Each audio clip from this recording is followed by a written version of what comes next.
तो इस एपिसोड की स्टार्टिंग में हम लोग मार्शल ताओ की जूनियर स्टेला को देखते हैं, जहाँ पे लिंक की नाम लिखने की वजह से उसके अंदर से एक भयानक एनर्जी निकल रही थी। एक स्टूडेंट कहता है ये लास्ट टाइम इस तरह से तब वाइब्रेट किया था जब मार्शल किंग ने यहाँ पे अपने नाम को लिखा था। और फिर हम लिंक को देखते हैं जहाँ पे वो अपनी नेम को लिखने में लगा हुआ था। फाइनली थोड़ी देर बाद उसके अंदर से एक भयानक एनर्जी निकलते है, यानी कि लिंक की जो नाम लिखने की प्रोसेस थी वो कंप्लीट हो चुकी थी। उस स्टेला पे लिंक का नाम सिर्फ दाओ लिखा हुआ था और लिंक वहाँ से एकदम से डिसअपियर हो गया था। तो एक स्टूडेंट कहता है ये तो ऐसे डिसअपियर हो गया, लेकिन जैसे वो नाम को चेक करता है तो कहता है इसने तो मार्शल किंग को भी सरपास्ट कर दिया।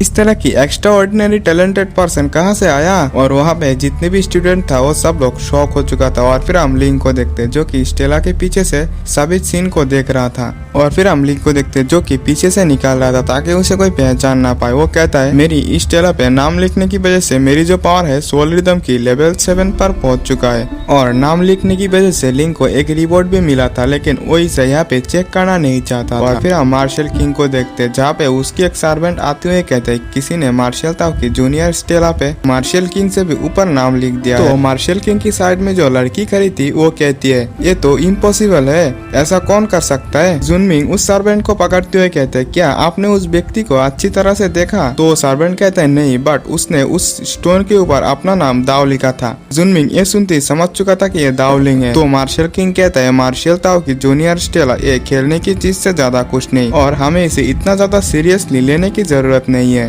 और फिर सीन शिफ्ट होता है और हमें लिंक को दिखाया जाता है जो कि उस बॉक्स को चेक करने लगा था जहाँ पे मार्शल ताओ की जूनियर स्टेला पर नाम लिखने की वजह से उसे रिवॉर्ड की तौर पर मिला था। जैसे वो बॉक्स ओपन करता है वो तो एकदम से भौचक्का सा रह गया था। जैसे वो दूसरी बार उसे चेक करता है तो कहता है ये क्या चीज है? और फिर हम देखते हैं कि वो एक मेडिकल हब था। वो कहता है ये तो लगभग मर ही चुका है। और वो कुछ स्पिरिचुअल एलेक्सर को निकालते हुए कहता है इस स्पिरिचुअल एलेक्सर को एब्जॉर्ब करने के बाद किंग जाओ भी इवॉल्व हो चुका था, तो शायद से ये हर्ब भी इससे जिंदा हो जाए, चाहे कुछ भी हो, चलो क्यों ना इसे ट्राई किया जाए। और वो उस हर्ब को स्पिरिचुअल एलेक्सर के अंदर डाल दिया था। तो वो हर्ब सारी स्पिरिचुअल एलेक्सर को एब्जॉर्ब कर लिया था और वो एक लोटस की शेप ले लिया था। तो जैसे ही लिंक उसे टच करने के लिए जाता है वो एकदम से लिंक की बॉडी में घुस गया था। और फिर उसे महसूस होता है कि वो ग्रीन लोटस लिंक की स्पिरिचुअल एनर्जी को एब्जॉर्ब कर रहा है। तो वो तुरंत ही अपनी कल्टीवेशन स्टेज में बैठ जाता है और अपनी स्पिरिचुअल वर्ल्ड में पहुंच जाता है। वैसे तो इसे प्राइमर वर्ल्ड कहा गया है, लेकिन हम लोग इसे स्पिरिचुअल वर्ल्ड भी कह सकते हैं, जहाँ पे वो लोटस लिंक की स्पिरिचुअल वर्ल्ड को हील करने लगा था। तो लिंक कहता है यानी कि ये ब्लू लोटस मेरी कोर की जो हीलिंग प्रोसेस है उसे यानी कि उसकी स्पीड और भी ज्यादा बढ़ा सकता है। वो लोटस लिंक की स्पिरिचुअल वर्ल्ड की जो जमीन था उसमें घुस गया था और वो लिंक की स्पिरिचुअल वर्ल्ड को हील करने लगा था। तो ये देखते लिंक वहीं पे कल्टीवेशन करने के लिए बैठ गया था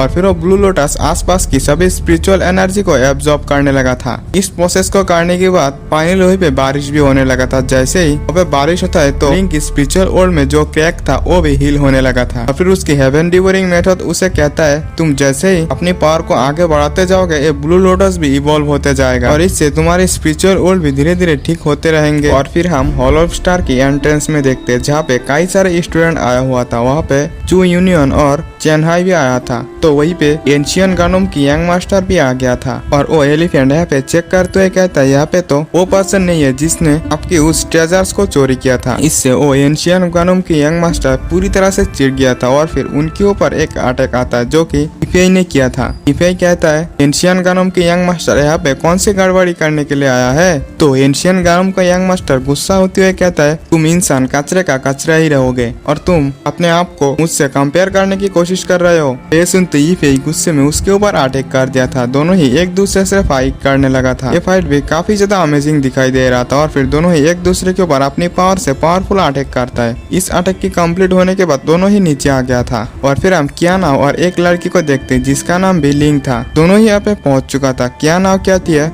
लिंक मैंने तुम्हें फिर से हरा दिया। वो लड़की कहती है ज्यादा उड़ रहा है ना, उड़ते रहे एक दिन तेरा भी काटेगा। और फिर एल्डर वो बोले 3 एम्पायर फिजिक्स के साथ वहाँ पे आ गया था। वो लोग यहाँ पे जिस तरह से एंट्री किया था मानो वो लोग सबसे अलग दिखाई दे रहा था। और फिर एल्डर वो बोले अपनी वॉरियर से कहता है जिस पर्सन का नाम दाव है वो एवरेज कल्टीवेटर होने की बावजूद भी अपने से पावरफुल वॉरियर्स को चुनौती देने की साहस रखता है। तो वहाँ पे करे पहली वॉरियर का नाम वो चांगहोंग था जिसकी लेवल कोई बिल्डिंग स्टेज की लेवल 4 पर था और दूसरे का नाम युगजिन जिसकी लेवल लेवल हुई बिल्डिंग स्टेज की लेवल 3 पर था। वो एल्डर उन सबको एक फिजिक जेट पेंडेंट देते हुए कहता है इसमें उस पर्सन की सेंट लगा हुआ है, अंदर जाने के बाद जैसे तुम्हें वो पर्सन दिखने को मिले तो उसे वहीं पे किल कर देना। तो वो लोग भी इसके लिए एग्री हो गया था और फिर फाइनली वहाँ पे हॉल ऑफ स्टार की जो गेट थी वो भी ओपन हो जाती है। तो एक एक करके सभी पार्टिसिपेंट उसके अंदर जाने लगी थी और फिर सबके एंड में लिंग और शीशी वहाँ पे पहुँचती है, जो कि कहता है ये अभी तक बंद नहीं हुआ क्योंकि वो लोग बहुत ही ज्यादा लेट में पहुंचा था। लिंग कहता है माफ करना, मैं जब कल्टीवेशन में बैठता हूँ तो मुझे टाइम का जरा सा भी पता नहीं चलता। तो शीशी कहते ठीक है चलो भी। शीशी भी इसमें एंटर करने के लिए काफी ज्यादा एक्साइटेड था। तो लिंग और शीशी उसके अंदर एंटर कर जाती है और फिर हम इसके आउटसाइड वर्ल्ड को देखते हैं जहाँ पे लिंग और शीशी हवा में ही फ्लाई कर रहा था, जहाँ पे आसपास एक बहुत बड़ी फॉर्मेशन भी दिखाई देती है और एपिसोड भी यही पे एंड हो जाता है। तो भाइयों मेरी चैनल कुछ दिनों से काफी ज्यादा डाउन जा रहा है। आप लोगों से मेरी एक ही रिक्वेस्ट है कि मेरी चैनल को सब्सक्राइब करके वीडियो को एक लाइक दो और दोस्तों से शेयर जरूर से कर देना। मेरी आप लोगों से बस एक ही रिक्वेस्ट है, प्लीज ऐसा कर देना।